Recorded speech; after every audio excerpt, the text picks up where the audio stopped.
Hiyo Semagon. Seperti biasa, bagaimana kabar kalian di pagi ini? Semoga semuanya baik-baik saja ya, dan apapun hal positif yang kalian lakukan agar segera bisa untuk dilancarkan. Kita akan kembali untuk membahas mengenai isi dari SBS 105 yang memiliki banyak sekali informasi penting dan juga menarik yang terkait langsung ke dalam mangannya. Nah, sebelumnya Tamagon kemarin juga membahas mengenai salah satu isi dari SBS ini, yakni mengenai silsilah keluarga dari si Lumut Zoro yang sudah dikonfirmasi resmi oleh Eiichiro Oda langsung. Nah, untuk kali ini kita akan membahas beberapa hal yang tidak kalah menarik dari informasi yang sudah ditampilkan dalam SBS ini. Salah satunya adalah terungkap bahwa Otama sudah dikonfirmasi bahwa dia masuk ke dalam klan Kurozumi. Ada juga alis Sanji yang dipermasalahkan oleh beberapa penggemar dan kemudian langsung dijawab oleh Oda Sensei. Nah, namun sebelum kita masuk ke dalam pembahasannya, silahkan sarapan dulu serta ambil secangkir kopi hangat dulu untuk menemani kalian mengawali hari ini dengan penuh semangat dan hal-hal positif. Jika sudah, terima kasih banyak dan bersiaplah nakama. Tarik jangkar dan mari kita berlayar.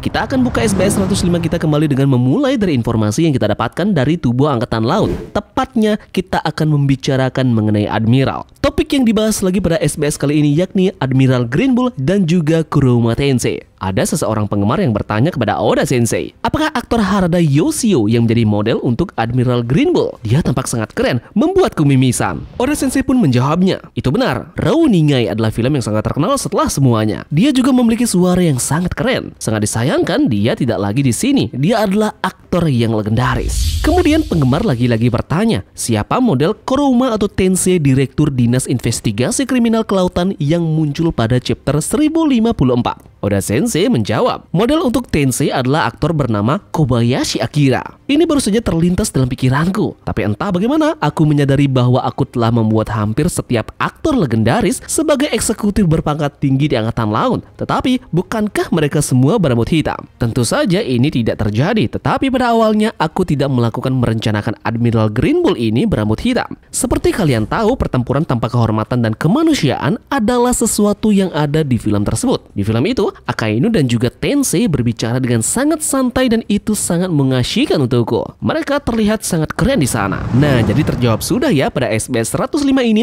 bahwa memang benar Oda Sensei terinspirasi dari semua admiral yang ada di One Piece. Dia melihat ke arah aktor yang ada pada film kesukaannya. Terbukti para admiral sebelumnya juga terinspirasi dari beberapa aktor terkenal Jepang yang memerankan karakter dalam film. Kuzan atau Aokiji terinspirasi dari aktor Yusaku Matsuda. Borsalino atau Kizaru terinspirasi dari aktor Queen Tanaka. Kemudian manusia Gana Sakazuki atau Akainu memiliki kemiripan dengan aktor Bunta Sugawara. Dan terakhir, Issho atau Fujitora terinspirasi dari aktor Shintaro Katsu.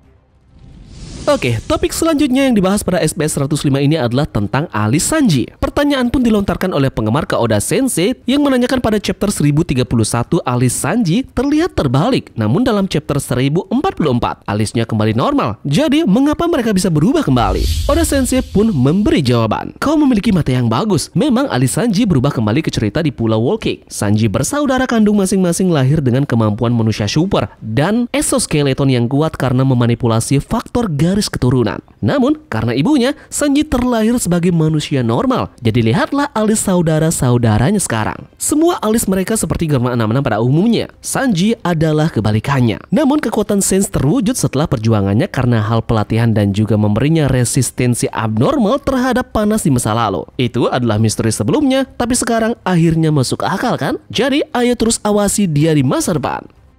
Kemudian SBS kembali menampilkan rahasia yang dibocorkan oleh Oda Sensei, dan kali ini kita mendapatkan topik mengenai Otama. Salah satu penggemar bertanya, Anda dapat melihat kata Kurozumi di batu nisan dari orang tua Otama. Otama lahir dari klan yang sama dengan Orochi yang mengikuti jalan balas dendam karena diskriminasi terhadap Kurozumi. Apakah ini menggambarkan harapan untuk masa depan sama seperti koala yang kontras dengan Hordi? Oda Sensei menjawabnya, jadi kau memperhatikan detail kecil itu ya? Aku akan katakan di sini, nama asli Otama adalah Kurozumi Tama. Tapi haruskah dia dibenci? Di adegan terakhir, Hiyori jelas mengatakan, Kurozumi dilahirkan untuk dibakar. Apakah Tama juga termasuk di sini? Tidak, Tentu tidak. Jika kau melihat ceritanya, kau akan mengerti itu. Hiyori hanya mengacu pada Orochi. Aku bertanya-tanya bagaimana cara setiap orang yang hadir akan bereaksi jika mereka tahu bahwa Otama berasal dari keluarga Kurozumi. Di masa lalu dan bahkan hingga saat ini, hal tersebut masih menjadi masalah besar di masyarakat kita.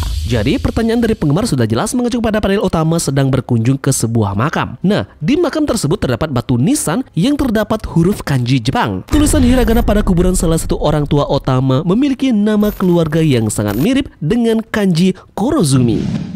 Oke, kita lanjut. Informasi menarik lainnya yang kita dapatkan pada SBS 105 ini adalah mengenai Chopper. Ada seorang penggemar yang bertanya kepada Oda Sensei, "Selamat siang, aku sangat menyukai One Piece dan aku sudah tahu bahwa cerita Wano Kuni telah berakhir. Sangat menyedihkan bahwa orang-orang di Wano mereka memakan buah iblis yang gagal dan terus tertawa. Bisakah kau membuat Chopper menyembuhkan mereka sebelum mereka menjadi sangat menyedihkan seperti killer yang selalu tertawa? Aku harap kau baik-baik saja, Oda Sensei." Mamang Oda pun menjawabnya, "Halo, terima kasih atas pesan yang bagus ini. Ini sangat menyedihkan untuk seorang anak yang tetap tertawa meskipun orang tuanya sudah meninggal. Benar, namun sayangnya Chopper tidak memiliki kemampuan untuk membuat obat semacam itu. Di dunia ini ada sesuatu yang tidak bisa kau lakukan untuk mengatasinya dan cerita ini adalah salah satunya. Tapi aku tertawa karena killer terus tertawa dan itu membuat keseluruhan dari kru bajak laut Kid memutuskan untuk menjadi bajak laut yang menyenangkan. Jadi sangat menyenangkan ada orang-orang yang bergembira bahkan dalam keadaan situasi yang sulit. Jadi aku percaya pada kekuatan orang-orang di Wano." Nah, dengan jawaban dari Oda Sensei tersebut dapat disimpulkan bahwa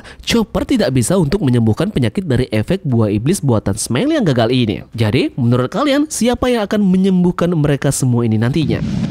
Kita lanjut ke pertanyaan penggemar yang lainnya. Aku penasaran apakah anggota kru seperti Robin, Franky, Brook, dan juga Jinbe tahu tentang petualangan di Ace Blue? Dan apakah yang dilakukan oleh anggota veteran terutama Usopp pergi sebelum mereka bergabung? Oda Sensei menjawab, ini adalah campuran dari tahu dan tidak tahu. Kita bisa mempertimbangkan kepribadian dari anggota aslinya. Luffy dan juga Zoro sama-sama tidak membicarakan tentang masa lalu. Nami, Sanji, dan juga Chopper akan membicarakannya jika ditanya. Sedangkan Usopp akan berbicara tentang hal itu meskipun kau tidak bertanya. Tetapi anggota dewasa pandai mendeteksi kebohongan sehingga mereka biasanya mendapatkan informasi dari Nami, Sanji, dan juga Chopper.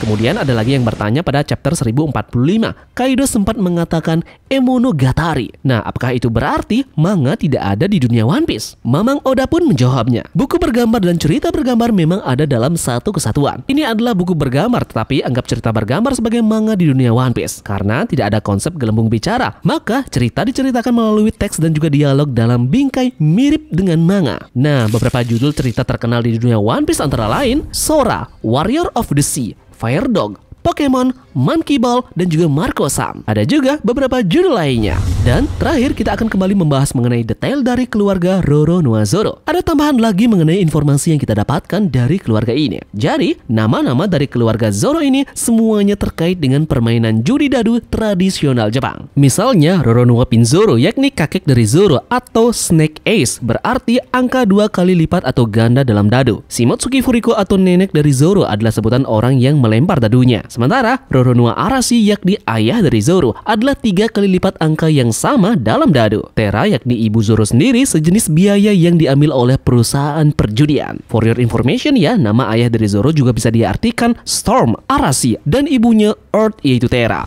Tentu tidak memang Oda namanya jika ada sesuatu yang disembunyikan dari pemilihan nama-nama dari keluarga Zoro ini. Jadi kita akan sedikit analisa tentang detail dari keluarga Zoro ini nanti dalam video selanjutnya ya, yang akan ada hubungannya dengan permainan judi dadu tradisional Jepang yang Oda Sensei katakan pada SBS ini. Oke, jadi itulah beberapa informasi menarik yang ada pada isi dari SBS 105 yang kita dapatkan di hari ini. Mengenai informasi selanjutnya, Tambagan akan update secepatnya ya jika sudah dipublish kembali. Terima kasih dari kalian yang sudah menonton video ini dan semoga video ini membuat kalian terhibur. Mohon maaf jika ada salah kata ataupun pengucapan yang membuat kalian tidak nyaman. Sekian dari Tamagon dan turunkan jangkar. Mari kita berlabuh.